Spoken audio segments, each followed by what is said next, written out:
मेरा नाम है हरिया, मैं काम करता हूँ बहुत बढ़िया, खाता हूँ खाना और रोज गाता हूँ गाना। अरे यार, आज तो बहुत देर हो गई। इस खतरनाक जंगल को देखकर तो मेरे हाथ पैर ठंडे हो गए हैं। अगर मैं वक्त पर गांव नहीं पहुंचा तो मालिक बहुत नाराज हो जाएंगे। तभी हरिया को एक आवाज सुनाई देती है। सुनिए हरि जी। अरे, ये आवाज किसने दी? तभी हरिया को सामने कुछ दूर एक औरत खड़ी दिखाई देती है। अरे भाई, ये औरत अकेली इतनी रात को इस जंगल में क्या कर रही है? चलकर पूछना पड़ेगा।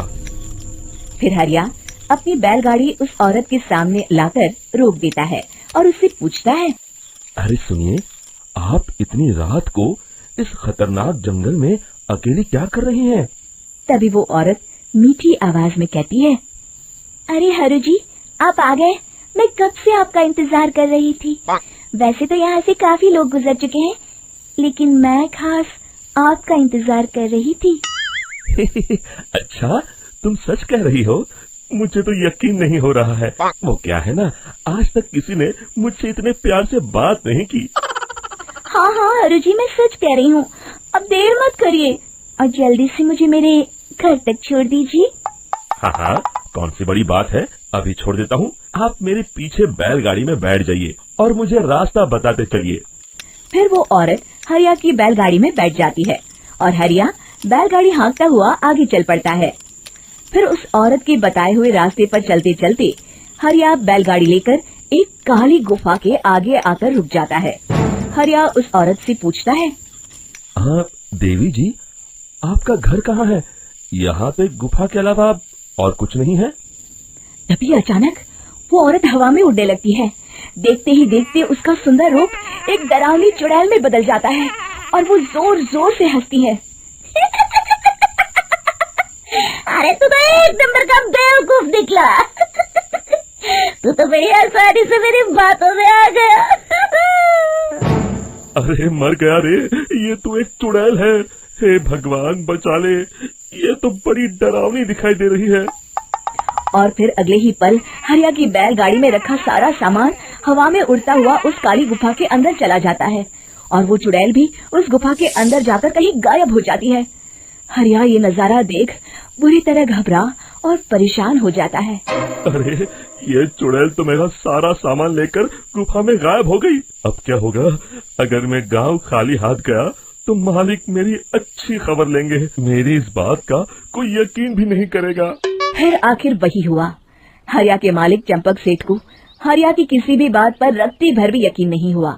चंपक सेठ को लगा हरिया झूठ बोल रहा है और उसने ही लालच में आकर सारा सामान हड़प कर लिया है। फिर हरिया को बेईमान समझकर चंपक सेठ उसे काम से निकाल देता है। अगले दिन अपनी दुकान में परेशान बैठा चंपक सेठ गुस्से में बड़बड़ाता है। अरे, दुकान में तो सामान बिल्कुल भी नहीं है। अब मुझे ही शहर जाकर सामान लाना होगा। फिर वो अपनी बैलगाड़ी लेकर शहर चला जाता है।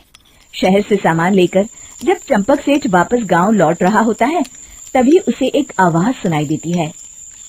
चंपक जी, ओ चंपक जी। अरे, ये तो कोई मेरा नाम लेकर मुझे पुकार रहा है। फिर उस रास्ते में वही औरत खड़ी दिखाई देती है। फिर क्या था, हरिया की तरह चंपक सेठ भी उस औरत के पास अपनी बैलगाड़ी लेकर जाता है और वो भी उसकी चिकनी चुपड़ी बातों के मुंह जाल में फंस जाता है। फिर चुड़ैल उसे भी अपनी गुफा तक ले जाती है और उसका सारा सामान लेकर गुफा में गायब हो जाती है। बेचारा चंपक सेठ लाचार होकर खाली हाथ गांव लौट आता है। फिर ये उस जंगल में रोज की बात हो जाती है। जो कोई भी शहर से कुछ लेकर गांव की तरफ लौटता, वो चुड़ैल उसे बेवकूफ बनाकर उसका सारा सामान लेकर गुफा में गायब हो जाती। एक दिन हरिया एक लकड़हारे को उसी जंगल की तरफ जाते हुए देखता है। फिर हरिया उसे रोकते हुए कहता है। अरे भाई, क्यों अपनी मौत को दावत दे रहे हो? मेरी बात मानो, आगे जंगल में मत जाओ। वहाँ एक बड़ी भयानक चुड़ैल रहती है। लकड़हारा हरिया की बातों को नजरअंदाज करते हुए कहता है। अरे भाई, मुझे पहले ही बहुत देर हो चुकी है, मुझे जाने दो भाई। शाम तक लकड़ियाँ काट कर शहर के बाजार में बेचना है। तुम अपनी ये कहानी किसी फुर्सत में बैठे इंसान को सुनाओ, मैं तो चला। इतना कहकर लकड़हारा वहाँ से आगे जंगल की तरफ चला जाता है। फिर अगले दिन गांव के मुखिया के घर के बाहर बहुत सारे लोग जमा हो जाते हैं। तभी हाथ में कुल्हाड़ी लिए खड़ा लकड़हारा कहता है, अरे मुखिया जी, अब आप ही हमें बचाइए उस जंगल वाली चुड़ैल से। हमारा सारा काम तो शहर से ही होता है।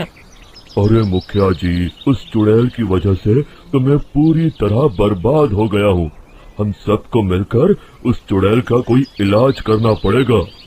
तभी भीड़ में खड़ा वीरा कहता है, आप लोग चिंता मत करिए, कल से वो चुड़ैल किसी को नहीं लूट पाएगी। मेरे पास एक बहुत अच्छी तरकीब है। तभी चंपक सेठ उसका मजाक उड़ाते हुए कहता है, अरे तेरा नाम वीरा है तो क्या हुआ? तूने अभी उस चुड़ैल को देखा नहीं है? जाकर अपना काम कर, बड़ा आया। तब मुखिया जी कहते हैं, नहीं नहीं चंपक सेठ, मुझे लगता है हमें इस लड़के को एक मौका देना चाहिए। फिर सभी गांव वाले मुखिया जी की बातों से सहमत हो जाते हैं और वीरा शाम को एक बैलगाड़ी में कुछ सामान लादकर उस जंगल की ओर चल देता है। वीरा, ओ वीरा, कहाँ जा रहा है?